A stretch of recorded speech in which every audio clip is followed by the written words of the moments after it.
Hi friends, welcome back to the channel. Uyire Unnale episode 19. என்ன பிடிக்கலையா? ஸ்டோரிக்குள்ளே போகலாமா? லாஸ்ட் எபிசோடில் கீர்த்தி அண்ட் கார்த்திக்கோட காதலின் அடுத்த கட்டத்திற்கு நகர்ந்த அந்த உறவை பற்றிய இந்த அத்தியாயத்தில் நாம் படிப்போம். அன்றைய பால்கனி டீ சீனுக்கு பிறகு கார்த்திக் கொஞ்சம் வேலை இருக்கிறது என்று லேப்டாப்பில் வேலை பார்த்து கொண்டிருந்தான். கீர்த்தி இன்னும் அன்றைய மாலை நடந்த விஷயங்களையே நினைத்து கொண்டே சமையலறையில் மறுநாள் காலைக்கான வேலைகளை செய்து கொண்டு இருந்தாள். இரவு மூவரும் சேர்ந்து சாப்பிட்டு கொண்டு இருந்தார்கள். லக்ஷ்மி, கார்த்திக், கீர்த்தி. அப்போது லக்ஷ்மி, சரிடா கார்த்திக், டாடி நாளைக்கு காலையில் வந்துடுவாரு, நானும் அவர் கூட கிளம்புறேன், நீ பத்திரமா இரு, கீர்த்தியையும் பார்த்துக்கோ, அவகிட்ட அன்பா இரு என்றார். பின் கீர்த்தி, அத்தை அடுத்த வாரம் போலாமே, ஏன் இவ்வளோ அவசரம் என்று கீர்த்தி கேட்டாள். பின் லக்ஷ்மி, இல்லைம்மா, மாமாவுக்கு நேரத்துக்கு சாப்பாடு கொடுக்கணும், ஏதாவது இருந்தா எனக்கு கால் பண்ணு, கார்த்திக் ஏதாவது சொன்னாலும் என்கிட்ட சொல்லு என்று சொல்லிவிட்டு அவள் தூக்கத்திற்கு சென்றார். கீர்த்தி சமையலறையில் காய்கறிகளை வெட்டி கொண்டு நின்றிருந்தாள். ஹாலில் டிவி பார்த்து கொண்டிருந்த கார்த்திக் எதையோ தேடுவது போல மெதுவாக சமையலறைக்கு வந்தான். கீர்த்தி திரும்பி பார்த்தாள். என்னங்க, ஏதாவது வேணுமா? பின் கார்த்திக், தண்ணி மட்டும் என்றான். அவளும் உடனே ஒரு கண்ணாடி கிளாஸில் தண்ணீரை ஊற்றி அவனிடம் கொடுத்தாள். வாங்கி கொண்டவன் அப்படியே பேசாமல் சிங்கில் சாய்ந்தபடி அவளையே பார்த்து கொண்டு நின்றான். என்னங்க, என்ன வேணும் என்று கீர்த்தி மீண்டும் புரியாமல் கேட்டாள். ஒண்ணுமில்லை என்று அவன் சொல்லிவிட்டு சிரித்துவிட்டு மீண்டும் வேலையை தொடர்ந்தாள்.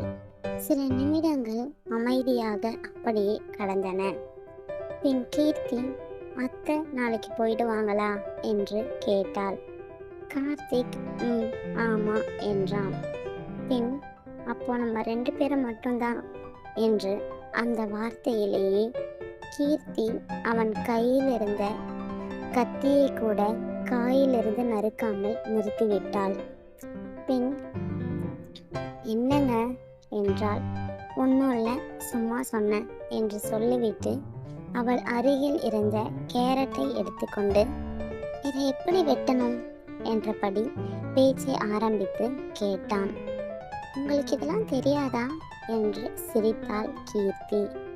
நான் போர்ட் மீட்டிங் அட்டன் பண்ணவன், இதெல்லாம் அட்டன் பண்ணதில்லையே என்றான் கார்த்திக் அசடு வழிய. பின் கீர்த்திக்கு சிரிப்பு வந்துவிட்டது. விடுங்க, அதை நான் பார்த்துக்கிறேன், நீங்கள் இதெல்லாம் கை வைக்காதீங்க என்றாள். இல்லை இல்லை, நீ சொல்லு. இருவரும் சேர்ந்து பேசிக்கொண்டே வேலையை பார்த்தார்கள். அந்த சில நிமிடங்கள் இருவருக்குமே புதிதாக இருந்தது. அப்போது வெளியே ஏதோ சத்தம் கேட்டது. பின் கீர்த்தி, அத்தை வந்துட்டாங்களா என்று கீர்த்தி பதறினாள். கார்த்திக்கு சிரிப்பு தான் வந்தது. இவ்வளவு பயமா உனக்கு என்றான். பயம்லாம் இல்லையே என்றாள் கீர்த்தி. பின் கார்த்திக் பொய் என்று சொல்லி சிரித்தான். கீர்த்தியும் வெட்கப்பட்டு போங்க என்று முகம் திருப்பினாள். அவள் காதோறும் விழுந்திருந்த அந்த முடியை பார்த்த கார்த்திக் அதை ஒதுக்க வேண்டும் என்றது போல் அவன் நினைத்தான். ஆனால் அந்த நொடியே தன்னை கட்டுப்படுத்தி கொண்டான். சரி, வேலை முடிச்சிட்டு சீக்கிரம் தூங்கு, நாளைக்கு எனக்கும் ஆஃபீஸ் இருக்கு என்றான். திரும்பி செல்ல போனவன் மீண்டும் நின்றான். பின் என்ன பேச வேண்டும் என்று அவனுக்கு தெரியாமல் சற்று கீர்த்தி என்று மட்டும் அழைத்தான். என்றாள். குட் நைட் என்றான். குட் நைட் என்று கீர்த்தியும் சொன்னாள். கொஞ்ச தூரம் சென்றவன் மீண்டும் திரும்பி மெதுவாக அம்மு என்று அழைத்தான். கீர்த்தி அப்படியே நின்றுவிட்டாள். கார்த்திக் அவன் அன்பாக கூப்பிட்டதை கீர்த்தி அதை எதிர்பார்க்கவில்லை. அந்த பெயரை முதல் முறையாக அவன் வாயிலிருந்து கேட்டவள் வெட்கத்தில் சிவந்து போய் தூங்குங்க போதும் என்று சொல்லிவிட்டு ஓடிவிட்டாள். கார்த்திக்கோ சிரிப்புதான் வந்தது. என்னடா கார்த்திக், கொஞ்சம் கொஞ்சமா மாறிட்டு இருக்க என்று தனக்குத்தானே சொல்லிக்கொண்டு அவனும் தன் அறைக்கு சென்று விட்டான். பின்னர் மறுநாள் காலையில் வழக்கம் போல கீர்த்தி சீக்கிரமாக எழுந்து காலை உணவை தயார் செய்து கொண்டிருந்தாள். லக்ஷ்மியும் அவர் கிளம்பி விட்டார்கள். கார்த்திக்கும் ரெடியாகி கீழே வந்தான். குட் மார்னிங் என்று சிரித்தபடி கீர்த்தி சொல்ல, குட் மார்னிங் என்று இயல்பாக சொல்லிவிட்டான்.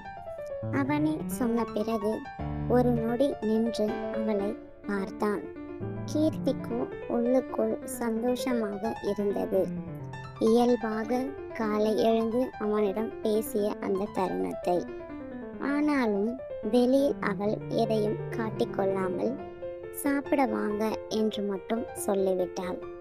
சாப்பிட்டு கொண்டிருக்கும் போது கார்த்திக் என்றாள். என்று கார்த்திக் கேட்டான். இன்னைக்கு எங்களுக்கு ஹாஃப் டே தான் காலேஜ், 1 மணிக்கு முடிஞ்சிடும் என்றாள். அப்படியா என்றான் கார்த்திக் ஆச்சரியமாக.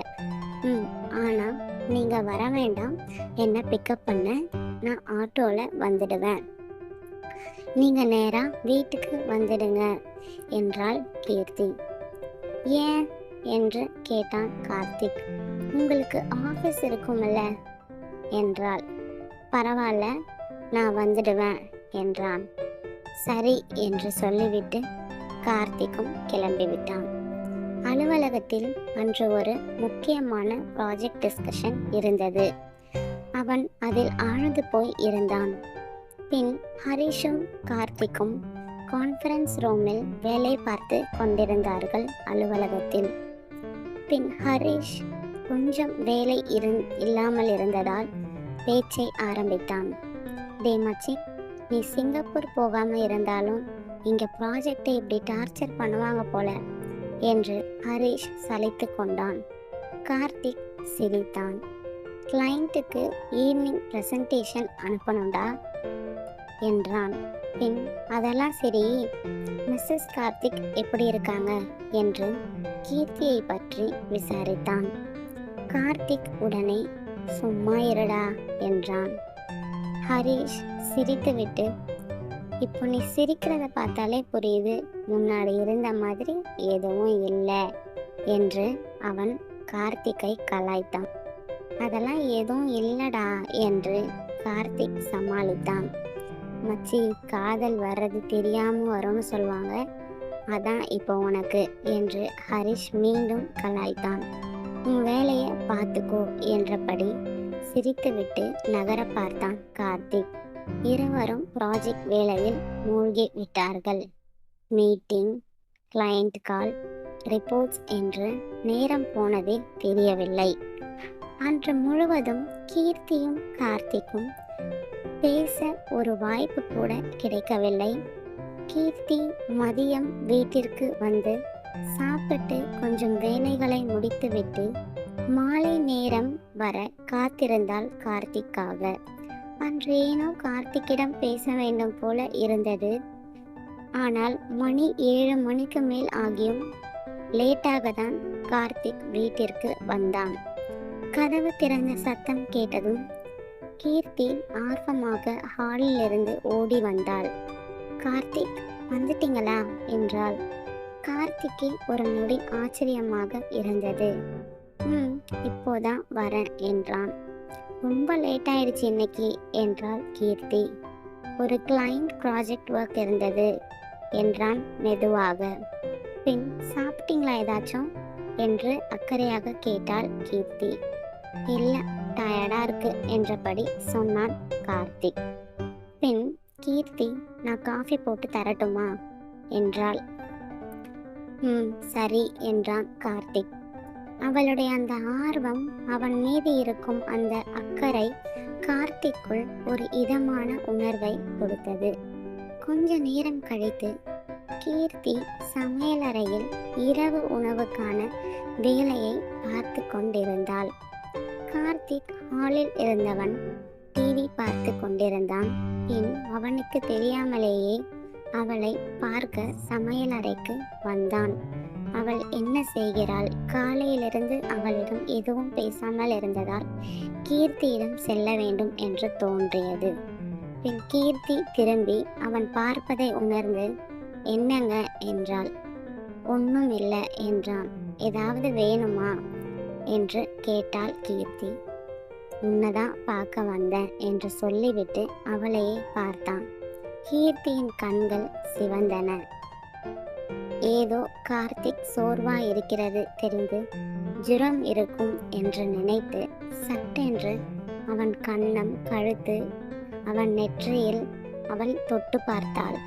அது அவளுக்கு ஒரு மாதிரி தோன்ற கார்த்திக் ஒரு நிமிடம் இவன் இப்ப என்ன பண்ணா என்று இருவருக்கும் அது ஒரு புதிய உணர்வை தந்தது. அதை சாதகமாக எடுத்துக்கொள்ளவும் அவர்களுக்கு தெரியவில்லை. பின்னர் கார்த்திகை பேச்சை ஆரம்பித்தான். ஒன்றும் இல்லடி, இப்படி உன்கிட்ட நின்று பேசணும்னு தோணுச்சு, அவ்வளோதான் என்று கார்த்திக் அந்த நிமிடத்தை மிகவும் சாதாரணமாக ஆக்கி கொண்டான். கீர்த்தியால் அவன் கண்களை பார்த்து கூட பேச முடியவில்லை. தலை குனிந்தவள் வெட்கத்தில் கன்னங்கள் சிவந்து அவள் சிரிக்கத்தான் செய்தாள். பின் அதை பார்த்த கார்த்திக் மெதுவாக அவள் முகத்தில் விழுந்திருந்த அந்த முடியை காதோரமாக ஒதுக்கிவிட்டு, கீர்த்தி நீ போ, இல்லைனா நானே என்ன பண்ணுவேன்னு எனக்கு தெரியாது என்று தன் உணர்ச்சிகளை கட்டுப்பாட்டில் வைத்து சொன்னான். சரி சரி போதும், போய் உட்காருங்க என்று வெட்கத்தில் அவனை தள்ளிவிட்டு ஓடினாள் கீர்த்தி. அவளை பார்த்து கொண்டே நின்ற கார்த்திக்கோ தனக்குத்தானே சிரித்து கொண்டான். பின் இங்கு என்ன நடந்தது என்று ஒரு நிமிடம் அவன் அந்த நிமிடத்தை ரிவைண்ட் பண்ணி பார்த்தான். பின்னர் அந்த நாளை அவர்கள் அவ்வாறே கடந்து மிகுந்த அன்புடன் புரிதலை நோக்கி நகர்ந்தார்கள். அன்று கார்த்திக் தன் அறையில் மிகவும் முக்கியமான சில ரிப்போர்ட்ஸ் மற்றும் ஃபைலை பார்த்து கொண்டு இருந்தான். சில டாக்குமெண்ட்ஸை அரேஞ்ச் செய்து கொண்டிருந்த அவனுக்கு இன்னும் ஒரு முக்கியமான ஒரு ஃபைல் தேவைப்பட்டது. அதற்காக அவன் அதை தேடிக்கொண்டு அங்கிருந்து எழுந்து வழக்கம் போல் தன்னுடைய ஆஃபீஸ் ஃபைல்ஸ் அனைத்தையும் வைத்திருக்கும் கபோர்டை திறந்து அதிலிருந்த ஃபைலை எடுக்க ஆரம்பித்தான். அதே நேரத்தில் கீர்த்தியும் அவன் அறையிலேயே இருந்தாள். சமீப காலமாக கார்த்திக்கின் அறையிலேயே அதிக நேரம் செலவழிப்பது அவளுக்கே தெரியாமல் அது ஒரு பழக்கமாகி விட்டது. கார்த்திக் சிங்கப்பூரிலிருந்து வந்ததுக்கு அப்புறம் இருந்து கீர்த்தியும் கார்த்தியும் அதிக நேரம் ஒரே அறையில்தான் இருந்தார்கள். அன்றும் புக் ஷெல்ஃபிலிருந்து சில பொருட்களை சுத்தம் செய்து புக்ஸை ஒழுங்காக அடுக்கி கொண்டிருந்தாள் கீர்த்தி. இருவரும் அவரவர் வேலையில் மூழ்கி போய் இருந்தனர். அப்போது கார்த்திக் ஃபைலை எடுத்துவிட்டு திரும்பிய போது அருகில் கீர்த்தி நின்றிருந்ததை அவன் கவனிக்கவில்லை. எதிர்பாராத விதமாக அவள் மீது கார்த்திக் சிறிது மோதி விட்டான். பின் கீர்த்தி திடீரென பேலன்ஸ் இல்லாமல் கீர்த்தி கீழே விழப்போக அவள் தனக்கே தெரியாமல் அப்படி விழப்போக இருந்ததை பார்த்த கார்த்திக் பதறி உடனே அவளை தன் கைகளால் தாங்கி பிடித்தான். ஒரு கை அவளது இடையில் இருந்தது, மற்றொரு கை அவளது தோளை தாங்கி இருந்தது. அதை பார்த்து கார்த்திக் பார்த்து நிற்க மாட்டியாமோ என்று சொல்ல வந்தவன் அடுத்த நொடியே பேசாமல் நின்றுவிட்டான். கீர்த்தியும் அவனை பார்த்து கொண்டே இருந்தாள். அவர்கள் கண்கள் ஒன்றோட ஒன்று கலந்து அது பேச ஆரம்பித்தது. இருவரும் மிக அருகில். அவளது கண்கள், அவளது வெட்கம், முகத்தில் விழுந்திருந்த சில முடிகள் எல்லாமே கார்த்திக்கின் கவனத்தை கலைத்தன. கீர்த்திக்கோ வெட்கத்தில் இதயம் வேகமாக துடித்தது. பின் கீர்த்தி கார்த்திக் என்று மெதுவாக அழைத்தாள். ஆனால் கார்த்திக்கோ அந்த குரல் கூட அவனுக்கு தூரத்தில் கேட்பது போலதான் இருந்தது. அவளிடம் இருந்து விலக வேண்டும் என்று மனம் சொன்னது. ஆனால் கைகளோ அவளிடமிருந்து இன்னும் எடுக்காமலேயே வைத்திருக்கிறது. ஆனால் ஏனோ அவன் பார்வை மட்டும் அவளை விட்டு நகரவில்லை. சில நொடிகள் அப்படியே சென்றன. பிறகு திடீரென்று ரியாலிட்டிக்கு வந்தவன் உடனே தன் கைகளை விலக்கி கொண்டான். பின் சாரி என்று மட்டும் மெதுவாக சொல்லிவிட்டு வேகமாக அறையை விட்டு வெளியேறிவிட்டான். கீர்த்திக்கோ ஒன்றும் புரியவில்லை. இப்போ இங்க என்ன ஆச்சு என்று குழப்பமாக நின்றாள். ஆனாலும் கீர்த்திக்கு மனதில் 1000 கேள்விகள். கார்த்திக் திடீரென்று நன்றாக பேசுகிறான், திடீரென்று அவளை விட்டு விலகுகிறான். இவையெல்லாம் உணர்ந்து ஆனால் அதை அவள் வெளியே காட்டிக்கொள்ளவில்லை. பின் வெளியே வந்த கார்த்திக் நேராக கார்டனுக்கு சென்றான். இரவு காற்று முகத்திலும் பட்டாலும் அவன் மனம் மட்டும் அமைதியாக இல்லை. என்னடா கார்த்திக், அவகிட்ட போனாலே என்னால் ஏன் நார்மலாக இருக்க முடியல, என்னடா ஆகுது உனக்கு என்று தனக்குத்தானே கேட்டுக்கொண்டான். இப்படி கண்ட்ரோல் இல்லாமல் நான் இனிமே இருக்கக்கூடாது. அவ இன்னும் படிக்கிற பொண்ணு, அவ சின்ன பொண்ணு. நான் என்ன பண்ணிட்டேன், தப்பானது இது, அவளை நான் கஷ்டப்படுத்திடக் கூடாது என்று மனதை தனக்குள் அடக்கி கொண்டான். ஆனால் அவளை தாங்கி பிடித்த அந்த சில நொடிகள் மட்டும் அவனது நினைவில் மீண்டும் மீண்டும் வந்து கொண்டே இருந்தது. என்னதான் இருந்தாலும் கார்த்திக் மனதில் இந்த ஒரு சில விஷயம் அவன் மனதை ஆட்கொண்டு இருந்தது. ஆனால் இங்கே கீர்த்திக்கோ மனம் முழுவதும் சொல்ல முடியாத ஒரு சந்தோஷம். கார்த்திக் இப்படி அவள் அருகில் வருவதும், அவளை பார்த்து கொள்வதும், அவள் மீது உரிமை காட்டுவதும் எல்லாமே அவள் மனதை இன்னும் அவன் பக்கம் இழுத்துதான் கொண்டது. ஆனால் கார்த்திகோ தன்னை முழுவதுமாக கட்டுப்படுத்தி கொள்ள முடியாமல் இங்கும் அங்குமாய் தவித்து கொண்டிருந்தான். கீர்த்தியை பிடித்தும் அவளிடம் செல்லாமல் அவன் சற்று விலகியே நிற்பது அவனுக்கு என்னவோ சரியாக தான் பட்டது. ஆனால் அவனால் அதை கட்டுப்படுத்தி கொள்ள முடியவில்லை. கீர்த்தி அருகில் வந்தாலே அவளை பார்த்து கொண்டே இருக்க வேண்டும் போலதான் கார்த்திக்கு தோன்றுகிறது. அவளை அணைத்து கொள்ள வேண்டும் என்ற ஆசையை மிகவும் கஷ்டப்பட்டு அடக்கி கொண்டிருந்தான். அதன் பிறகு அன்று நடந்ததை பற்றி இருவரும் எதுவுமே பேசவில்லை. எல்லாவற்றையும் மனதுக்குள்ளேயே புதைத்துவிட்டு வழக்கம் போல் கீர்த்தி தன் படிப்பை பற்றியும் அவளது வாழ்க்கையை பற்றியும் ரீசண்டாக காலேஜில் நடக்கும் ப்ராஜெக்ட் ஒர்க், அங்கு நடக்க அனைத்து ஒர்க்கும் அணுவை பற்றியும் சகஜமாக அவனிடம் கார்த்திக்கிடம் அலுவலக வேலையை பற்றியும் சாதாரணமாக இருவரும் பகிர்ந்து கொண்டு பேசிக்கொண்டிருந்தனர். மாலை கீர்த்தி சமையலறையில் இருவருக்கும் காஃபி தயாரித்து கொண்டிருந்தாள். அதே நேரத்தில் கார்த்திக் யாரோ ஒருவரிடம் போனில் வேலை விஷயமாக பேசிக்கொண்டிருந்தான். காஃபியை கொண்டு வந்த கீர்த்தி அறைக்கு செல்லலாமா என்று யோசித்து கையில் காஃபி கப்புடன் மெதுவாக வந்து அவன் அருகில் சற்று நெருக்கமாகவே அமர்ந்தாள். அவள் வந்ததை கவனித்த கார்த்திக் உடனே போன் காலை முடித்துவிட்டு முழு கவனத்தையும் அவளிடம் திருப்பினான். கீர்த்தி காஃபி கப்பை அவனிடம் நீட்டியபடி காஃபி குடிங்க என்றாள். கார்த்திக் அதை வாங்கி கொண்டு அவளது முகத்தை ஒரு நொடி பார்த்துவிட்டு அவன் என்ன சொல்ல வேண்டும், என்ன இங்கே பேச போகிறோம் என்றபடி யோசித்து கொண்டே இருந்தான். பின் பேச்சை மாற்ற வேண்டும் என்றபடி மழை வர மாதிரி இருக்கல என்றான் கார்த்திக். கீர்த்தி ஜன்னல் வழியாக வெளியே பார்த்துவிட்டு ஆமாங்க என்றாள். சில நொடிகள் அமைதி. பிறகு கீர்த்தி மெதுவாக கார்த்திக் என்று அழைத்தாள். சொல்லு என்றபடி கார்த்திக் சொன்னான். பின் என்ன பேச போகிறாள், என்ன கேட்கப் போகிறாள் என்றபடி கார்த்திக் மனதில் 1000 கேள்விகள் எழுந்தது. பின் கீர்த்தி கொஞ்சம் தயங்கி பிறகு மெல்ல கார்த்திக்கிடம் என்ன பிடிக்கலையா என்றபடி கேட்டாள். அந்த கேள்வியை கேட்ட கார்த்திக் சில நொடிகள் அவளது முகத்தையே பார்த்து கொண்டிருந்தான். பின் கார்த்திக், ஏன் அப்படி கேட்குற என்று கேட்டான். கீர்த்தி, சொல்லுங்க என்று மட்டும் மீண்டும் கேட்டாள். கார்த்திக்கு என்ன சொல்ல போகிறோம், இப்பொழுது அவள் என்ன கேட்க விரும்புகிறாள் என்பது எதுவும் தெரியாமல் கார்த்திக் சற்று யோசித்தே பின் அதெல்லாம் இல்லை என்று மட்டும் சொன்னான். ஆனால் எனக்கு உன்னை ரொம்ப பிடிக்கும் என்ற வார்த்தை அவன் உதட்டிற்கு வந்தும் அவன் அதை வெளியே வரவிடவில்லை. அந்த பதிலே கீர்த்தியின் மனதை ஏமாற்றம் அடைய வைத்தது. அவள் எதுவுமே பேசாமல் காஃபியை மெதுவாக குடிக்க ஆரம்பித்தாள். அவள் மனது சற்று காயம்தான் ஆனது. கார்த்திக் இதை எனக்கு ரொம்ப பிடிக்கும் என்று சொல்வான் என்று கீர்த்தி மிகுந்த ஆர்வத்தில் இருந்தாள்.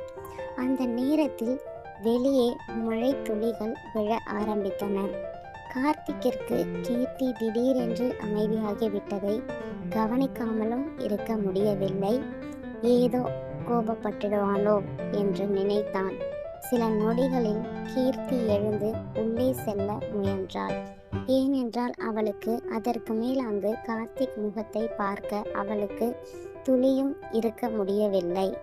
அவன் இப்படி சொல்லிவிட்டான் என்பதை அவளால் ஏற்றுக்கொள்ளவும் முடியவில்லை. உடனே கார்த்திக் அவளது மணிக்கட்டை மெதுவாக பிடித்து தன் அருகில் மீண்டும் அமர வைத்தான். அந்த திடீர் தொடுதலில் கீர்த்தியின் இதயம் வேகமாக துடிக்க ஆரம்பித்தது. அவளது முகம் முழுவதும் வெட்கத்தில் சிவந்து போனது. விடுங்க, நான் போகணும் என்று மெதுவாக சொன்னாள். அந்த குரல் அவனுக்கு மட்டுமே கேட்கும் அளவிற்கு மெல்லியதாக இருந்தது. பின் கார்த்திக் அவள் அருகில் இன்னும் கொஞ்சம் நெருங்கி கீர்த்தி என்று அழைத்தான். அவன் அவளை சமாதானப்படுத்த தொடங்கினான். பின் என்று மட்டும் அவள் சொன்னாள். அவன் தலையை குனிந்தபடியே பதிலளித்தாள். பின், நீ இன்னும் படிச்சுட்டு தானே இருக்க என்று மெதுவாக கேட்டான். ஆமா என்றாள் கீர்த்தி. கார்த்திக் ஒரு ஆழ்ந்த மூச்சை இழுத்து விட்டுவிட்டு சீக்கிரம் படிப்ப முடி என்றபடி சொன்னான். கீர்த்தி கார்த்திக் என்ன சொல்ல வருகிறான் என்று புரியாமல் அவனை பார்த்தாள். அவன் அவளது கண்களை பார்த்தபடி, நான் உன்னை விட்டுட்டு எங்கேயும் போகமாட்டேன் என்றான். அந்த ஒரு வாக்கியம் கீர்த்தியின் கண்களை கலங்க செய்தது. அவள் கண்ணீரை மறைக்க முயன்றபடி சிறிய புன்னகையுடன், அப்போ அது வரைக்கும் என்று கேள்வியாக கேட்டாள். கார்த்திக் ஒரு நொடி அமைதியாக தான் இருந்தான். ஒண்ணுமில்ல, அது வரைக்கும் நம்ம எப்பவும் போலவே இருக்கலாம் என்று சொல்லிவிட்டு அதற்கு மேல் அவன் எதுவுமே பேசவில்லை. ஆனால் அவனது மனதில் 1000 யோசனையும் வந்தது.